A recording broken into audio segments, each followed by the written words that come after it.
Գիտեք, այս օրերի այս իրադարձությունները ինձ ինչ են հիշեցնում։ Ես հիշեցի մենք ենք մեր Սարեր ֆիլմը, այնտեղ երբ որ սարերի վրա մաքուր օդին քարին նստած տղերքը իրենց դատն էին անում։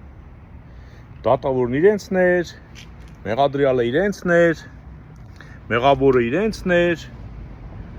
բոլորն իրենք էին։ Եվ իրենց կողմից նշանակված դատավորը մեղադրում է, ասում է, դուք կերել եք ռևազի ոչխարներ գողացել եւ կերել եք, ձեզ մեղավոր ճանաչում եք։